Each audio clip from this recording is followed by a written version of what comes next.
اللهم صل على سيدنا محمد.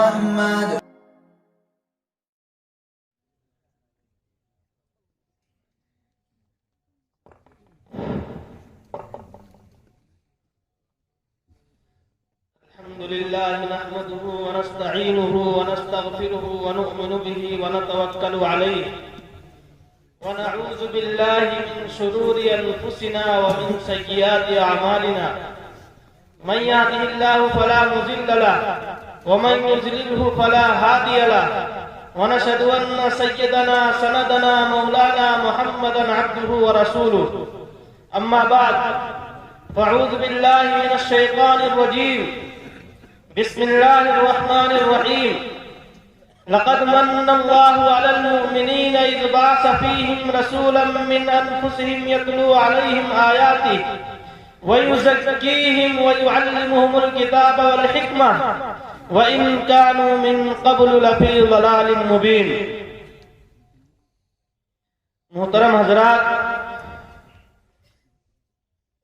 ابھی حضرت اقدس مفتی پرویز اختر صاحب بڑے ہی جوشیلے لہجے میں آپ حضرات کے سامنے روشنی ڈال رہے تھے.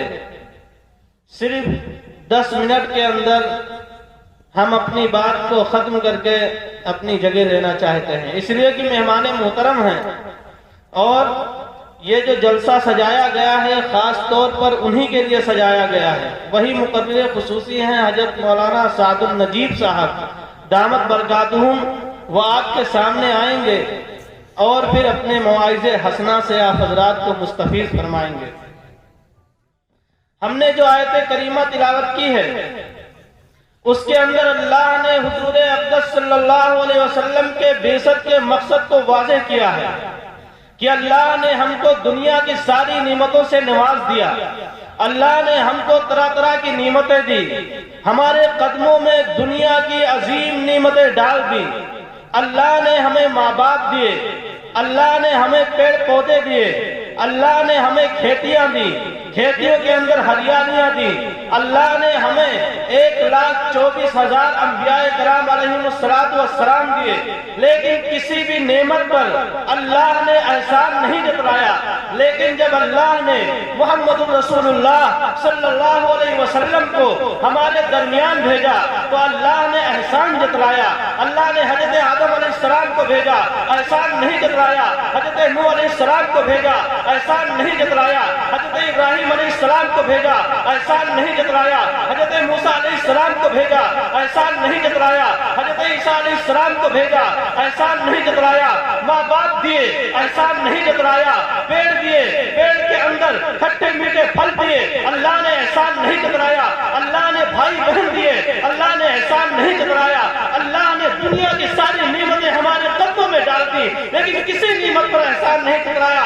لیکن جب محمد رسول اللہ کو بھیجا تو اللہ نے احسان جتلاتے ہوئے فرمایا لقد من اللہ علی المؤمنین اذ بعث فیہم رسولا من انفسہم یتلو علیہم آیاتہ ویزکیہم ویعلمہم الکتاب والحکمہ.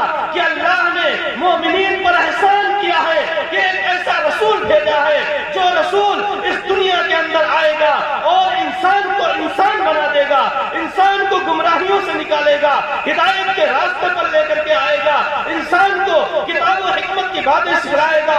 اور کیوں نہ ہو وہ تھی ہمارے لیے ایک بہت بڑی عظیم نعمت. اے کاش کہ میں وہ پتھر ہوتا جو محمد رسول اللہ صلی اللہ علیہ وسلم کے قدموں کو چوما کرتا تھا. اے کاش کہ میں وہ ٹاکیا ہوتا جس ٹاکی کو حضرت خدیجہ رضی اللہ تعالیٰ عنہ محمد رسول اللہ کے زخموں میں ٹاکا کرتی تھی.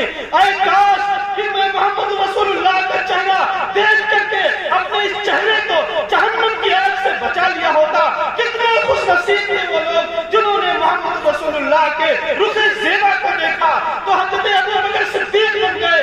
کتنے خوش نصیب تھے حضرت عمر جنہوں نے رخ زیبا کی زیارت کی تو فاروق اعظم بن گئے.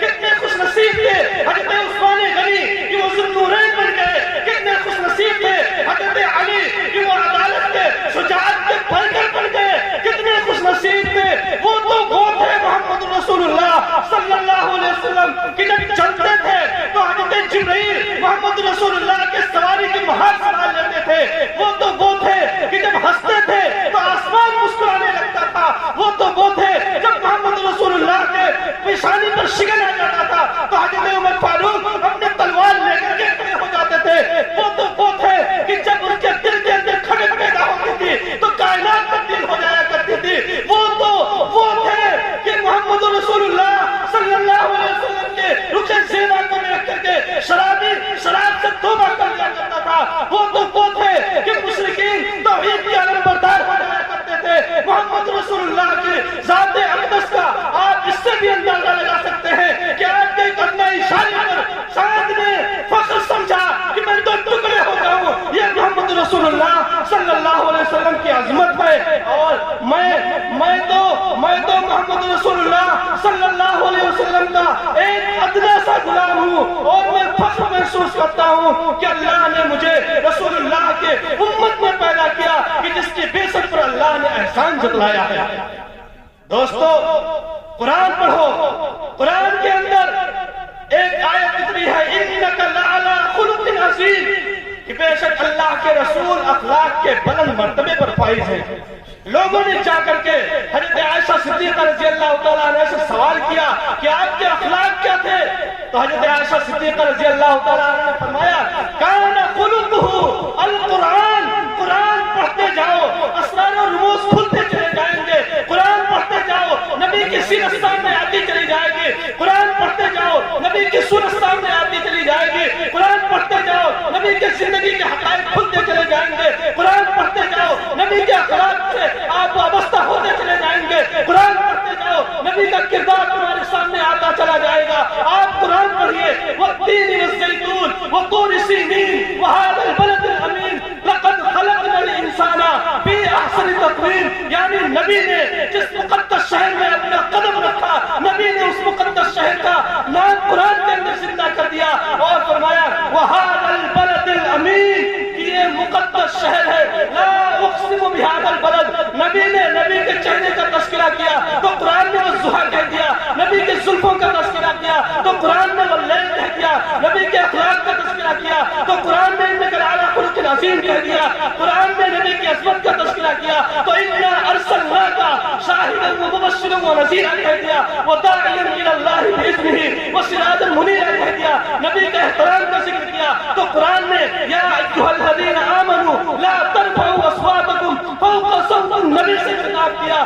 جب نبی کا تذکرہ آیا قرآن بولا، لیکن افسوس یہ ہے کہ آج مسلمانوں نے قرآن کو چھوڑ دیا، اس لیے مسلمان نبی کی سیرت بھول گئے، نبی کی سنت بھول گئے۔ قرآن کہتا ہے لقد خلقنا الانسان فی احسن تقویم، کہ ہم نے انسان کو بہترین سانچے میں ڈھالا ہے، اور ایک حدیث قدسی ہے اس کے اندر اللہ فرماتا ہے کہ جب میرا بندہ میرا تذکرہ میرے بندوں کے درمیان کرتا ہے تو میں اپنے بندے کا تذکرہ اپنے پاس بیٹھے ہوئے خاص جماعت کے درمیان کرتا ہوں جس کو ملے اعلیٰ کہا جاتا ہے۔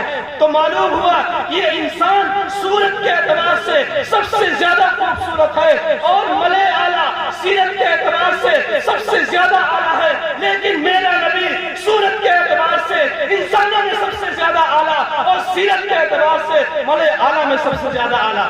آج جن لوگوں نے حسن کے معیار جانچنے کی مشینیں بنائی ہیں اور وہ حسن کا معیار جانچ کر کے یہ فیصلہ کرتے ہیں کہ فلاں مس انڈیا ہے، فلاں مس یونیورس ہے، فلاں مس یو پی ہے، انہوں نے جب نبی کریم صلی اللہ علیہ وسلم کی سیرت کا مطالعہ کیا تو وہ یہ کہنے پر مجبور ہو گئے کہ میری اس حسن کی مشینری پر اگر سب سے زیادہ کوئی کھڑا کرنے والا ہے تو محمد رسول اللہ صلی اللہ علیہ وسلم کی ذات اقدس ہے۔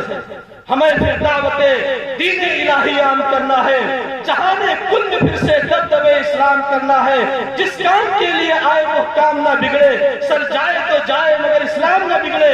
اسلام کو منظور نہیں قرآن اگر دستور نہیں، اسلام کو منظور نہیں قرآن اگر دستور نہیں، پھر افسوس ہے اس آزادی پر، یہ ملک کے لشکر کچھ بھی نہیں۔ ہر شخص کہہ دو پیش کرے، اخلاص و مروت کی دولت کردار سے قومیں بنتی ہیں، انکار کے چکر کچھ بھی نہیں۔ وآخر دعوانا الحمدللہ رب العالمین۔